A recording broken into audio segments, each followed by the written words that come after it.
ஏய் போடா கிட்டா ஏய் ஆப்ரா என்னங்க சொல்றீங்க? ஈபி தானே பவர் கட்லாம் பண்ணுவாங்க, ஹவுஸ் ஓனருமா பவர் கட்லாம் பண்ணிட்டு இருக்காங்க? ஆமாங்க, பண்ணியிருக்காங்க. ரீசெண்டாக ஒரு அப்டேட் வந்துச்சு இல்லைங்க, 2 மாதம் அட்வான்ஸ் தான் வாங்கணும், அதுக்கு மேலே கேட்கக்கூடாது அப்படி இப்படின்னு நிறைய ஸ்ட்ரிக்ட் ரூல்ஸ் வந்தனால ஹவுஸ் ஓனர்ஸ் எல்லாம் என்ன கோவத்தில் இருக்காங்களோ தெரியல. இந்த 2 ரூபா தாண்டா கேட்டேன், என்ன கோவத்தில் இருந்தானோ தெரியல, அந்த அடி அடிச்சுட்டான் அப்படின்ற மாதிரி டெனண்டோட வீட்டில் பவர் கட் பண்ணி விட்டுருக்காங்க.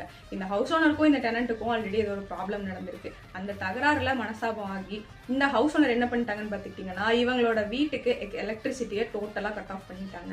இதை பற்றி கோர்ட்டில் முறையிட்ட போது இது மாதிரி எல்லாம் பண்ணக்கூடாது, பிகாஸ் எலக்ட்ரிசிட்டி வந்து ஒரு பேசிக் நீடு ஒரு ஹியூமன் வாழ்றதுக்காக, அதனால ஆர்டிகல் 21 இந்த இடத்துல பாதிச்சிருக்கு அப்படின்றதுக்காக இந்த மாதிரி ஒரு ஜட்ஜ்மெண்ட் வந்து கொடுத்துருக்காங்க. எலக்ட்ரிசிட்டியை கட் பண்ணுறதுக்கு ரீசனபிளா எலக்ட்ரிசிட்டி போர்ட் பண்ணலாமே தவிர வேற யாருக்குமே ரைட்ஸ் கிடையாதுங்க. தேங்க்ஸ் ஃபார் வாட்சிங் திஸ் வீடியோ.